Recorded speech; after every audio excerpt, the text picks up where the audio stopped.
Wherever you go, whatever you do, throw a little at it. Omax, Vest and Briefs. சமீபத்தில் ராஜஸ்தான் மற்றும் மத்திய பிரதேசத்தில் இருமல் சிரப் குடித்த 10க்கும் மேற்பட்ட குழந்தைகள் உயிரிழந்தனர். இது குறித்து உரிய விசாரணைக்கு மத்திய அரசு உத்தரவிட்டது. தேசிய நோய் கட்டுப்பாட்டு மையம் NCDC, தேசிய வைராலஜி நிறுவனம் NIV மற்றும் மத்திய மருந்துகள் தர கட்டுப்பாட்டு அமைப்பு CDSCO ஆகியவற்றின் கூட்டுக்குழு விசாரணையை நடத்தியது. பல இருமல் மருந்துகளின் மாதிரிகளையும் சேகரித்து ஆய்வு செய்த விசாரணை குழுவினர் அந்த மருந்துகளில் சிறுநீரகங்களை பாதிக்கும் டைத்திலின் கிளைகால் அல்லது எத்திலின் கிளைகால் போன்ற ஆபத்தான ரசாயனங்கள் எதுவும் இல்லை என்பதை உறுதிப்படுத்தியுள்ளது. 3 மாதிரிகளை எடுத்து மத்திய பிரதேச மாநில உணவு மற்றும் மருந்து நிர்வாகம் நடத்திய பரிசோதனையிலும் நச்சுத்தன்மையுடைய ரசாயனங்கள் எதுவும் இல்லை என்பது கண்டறியப்பட்டுள்ளது. ராஜஸ்தானில் இருமல் சிரப் குடித்து 2 குழந்தைகள் உயிரிழந்த சம்பவத்தை தொடர்ந்து நடத்திய பரிசோதனையிலும் இருமல் சிரப்பில் புரோபிலின் கிளைகால் இல்லை என்று கண்டுபிடிக்கப்பட்டுள்ளது. லெப்டோஸ்பிரோசிஸுடன் தொடர்புடைய ஒரு தொற்று காரணமாக குழந்தைகள் இறந்திருக்கலாம் என்ற சந்தேகத்தின் பேரிலும் தண்ணீர் மாதிரிகள் ஆய்வு செய்யப்பட்டு வருகின்றன.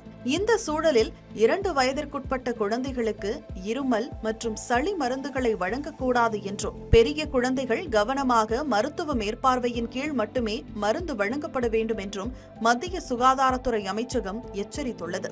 மேலும் குழந்தைகளில் இருமல் சிரப்புகளின் பாதுகாப்பான பயன்பாடு குறித்து அனைத்து மாநிலங்கள் மற்றும் யூனியன் பிரதேசங்களில் உள்ள சுகாதார சேவைகள் இயக்குநர்களுக்கு மத்திய சுகாதாரத்துறை அமைச்சகம் சுற்றறிக்கை அனுப்பப்பட்டுள்ளது. அதில் குழந்தைகளுக்கு வரும் பெரும்பாலான சளி மற்றும் இருமல் மருத்துவ உதவி இல்லாமல் தானாகவே குணமாகும் என்றும் பெரும்பாலும் மருந்து இல்லாமல் சரியாகிவிடும் என்பதை குறிப்பிடப்பட்டுள்ளது. ஓய்வு மற்றும் ஆதரவான கவனிப்பு ஆகியவையே முதல் கட்ட சிகிச்சையாக இருக்க வேண்டும் என்றும் குழந்தைகளை பராமரிக்கும் போது வீட்டு வைத்தியம் மற்றும் மருந்து அல்லாத முறைகளை முதலில் முயற்சிக்க வேண்டும் என்றும் மத்திய சுகாதாரத்துறை அமைச்சகம் வலியுறுத்தியுள்ளது. மாநில மற்றும் யூனியன் பிரதேச சுகாதாரத்துறைகள், மாவட்ட சுகாதார அதிகாரிகள் மற்றும் மருத்துவ நிறுவனங்கள் இந்த ஆலோசனையை செயல்படுத்தி அரசு மருந்தகங்கள், மருத்துவமனைகள் மற்றும் மருத்துவ நிறுவனங்கள் முழுவதும் இதுகுறித்து விழிப்புணர்வு ஏற்படுத்துமாறு அந்த சுற்றறிக்கையில் கேட்டுக் கொள்ளப்பட்டுள்ளது.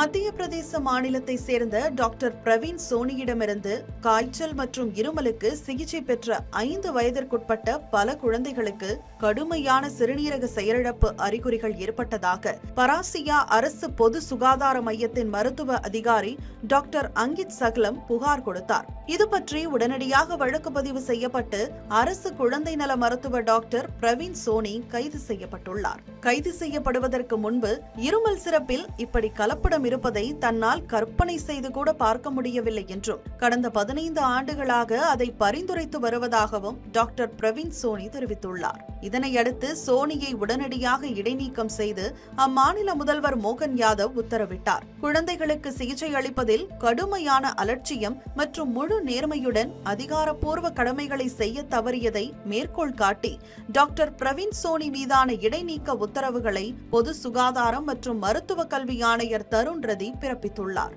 கூடுதலாக உரிமம் பெற்ற மத்திய அரசால் அங்கீகரிக்கப்பட்ட மருந்துகளை பரிந்துரை செய்யும் மருத்துவர்களுக்கு சீல் செய்யப்பட்டு வரும் மருந்துகளில் உள்ள ரசாயன நச்சுத்தன்மையை கண்டறிய வாய்ப்பு இல்லை. எனவே கலப்பட மருந்துகளால் உயிரிழப்பு ஏற்படும் பட்சத்தில் அதற்கு மருத்துவர்களை பொறுப்பாக்க கூடாது என்றும் இந்திய மருத்துவ சங்கம் கோரிக்கை வைத்துள்ளது. மேலும் மாசுபட்ட மருந்துகளை உற்பத்தி மற்றும் விநியோகிக்கும் மருந்து நிறுவனங்கள் மீது குற்றவியல் வழக்குகள் பதிவு செய்து அந்நிறுவன பெயர்கள் பகிரங்கப்படுத்தப்பட வேண்டும் என்றும் அந்நிறுவனங்களின் உரிமங்கள் உடனடியாக ரத்து செய்யப்பட வேண்டும் என்றும் கோரிக்கை வைக்கப்பட்டுள்ளது. Wherever you go, whatever you do, throw a little at it. Omax, Vest and Briefs.